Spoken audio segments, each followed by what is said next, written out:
Article 27, Sub-Article 3, that states that women are exposed to 50% of chances in this nation.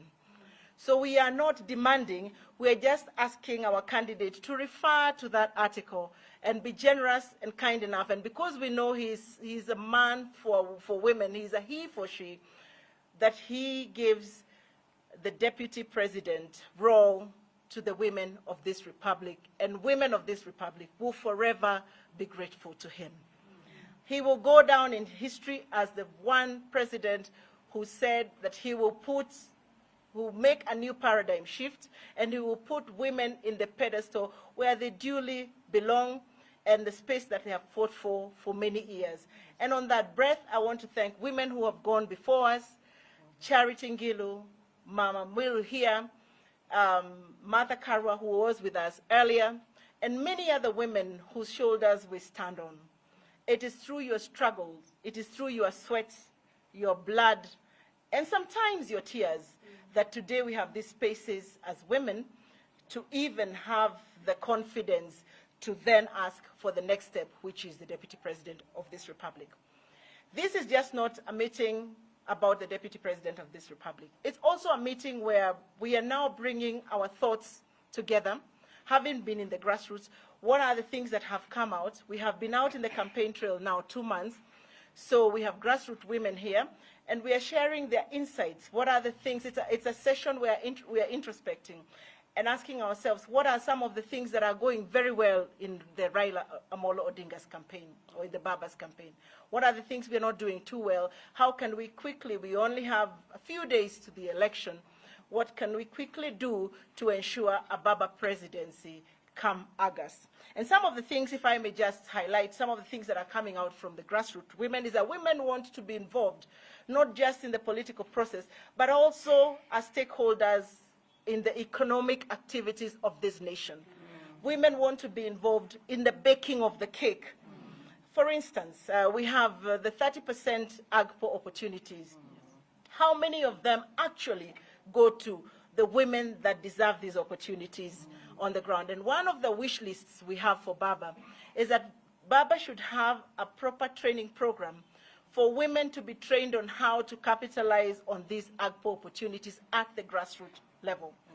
And that these spaces and AGPO will be ring-fenced even in his government. And the women movement will also be ready to be trained on how, for instance, to get those procurement opportunities so that then women can be partakers of the economic activities of this country. We're also saying as women that as we move into the next dispensation, women are looking at not only being partakers of the economic space, but also the political space. Like I have said, improving, we know we have been talking about the 1/3, 2/3 gender role. And today the women are saying to us, we are not looking for 1/3 anymore, we are looking for 50-50. We are looking for 1:1. We are looking for half of those opportunities. So even for procurement opportunities and economic opportunities, we want women to be considered at an equal level with our male counterparts. And we are saying this is more an approach that looks at it strategically and not a confrontational approach. We will not be on the streets. We will not be doing those disgraceful things. We will be going around the table with our male counterparts and reasoning together so that then we can create sustainable space for women in the grassroots level. I thank you very much for your kind attention. Thank you. Any question? Yes.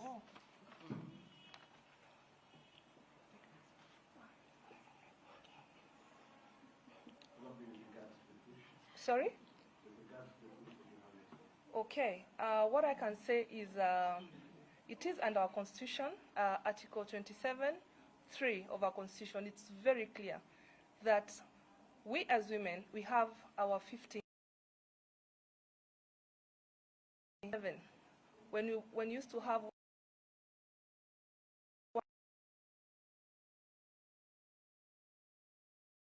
that in the next dispensation. Thank you. Governor, you, Yes. how would you be able to differentiate and your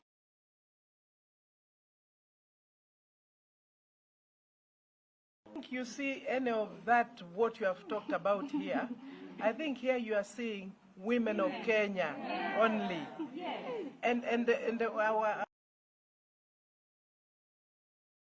when you have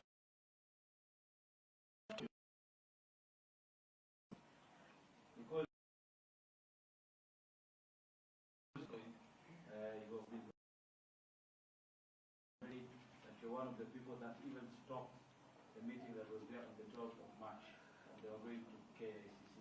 So how are you able to differentiate what you're pushing today and your big book? First of all, these are all political parties.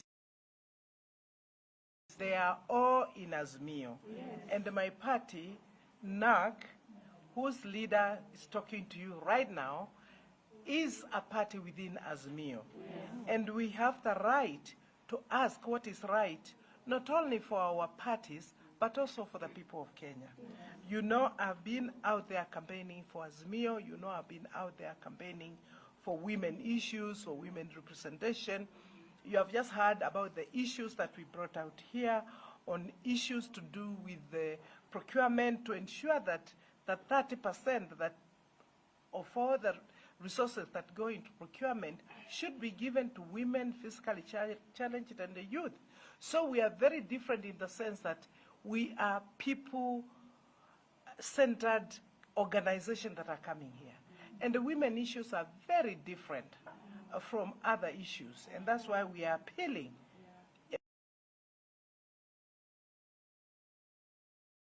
Where you find men meeting, if you don't find woman's face, then you do not have proper representation of the nation. Yes. And this is representing half the nation. Yes. So it's not about me or I, we are talking about the nation and the journey we are traveling. So how is it different from fathering the differences? I mean, here I have no difference. Have you seen any difference between me and the leadership here? No. If there is a person who has any difference with me, difference is only about the issues that we represent, and we have been representing issues about the people of this country, issues to do with poverty, issues to do with equal distribution of resources, issues to do with shared prosperity,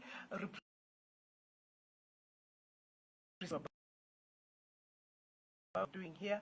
And therefore, if there is myself and alone, that is not where I belong. I belong to Kenya. I belong to ensuring that Kenya gets their equal share. And we are looking at also the person who has been in the forefront fighting for the things that women have been fighting for.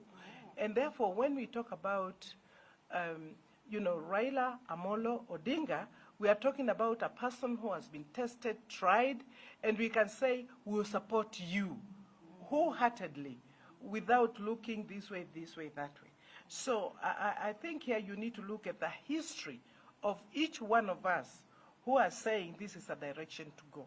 Well, yesterday there was a press conference where Kalonzo addressed and he said that he's one of those members that will make the decision. Him, the President, Raila Odinga, and a host of other party members. Now you're making the same appeal to where an interested party is. Would it be right to probably ask that to step aside? You have seen all the women who have been meeting here, and they are not only the ones who are standing here, are just saying that we have come together to look really used to ensure from where they are in the villages, in ensuring that we sell Baba's agenda. However,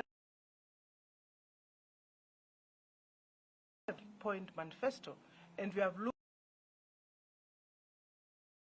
to the women of Kenya. That is why we are talking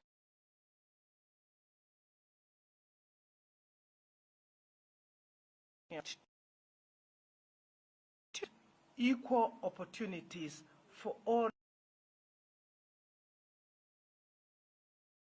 made. And the Katiba is very clear, and we have been fighting for this. Where 2 or 3 are gathered to talk about midst 2/3 gender rule which must apply. So there cannot be 3 men seated to make a decision. That is what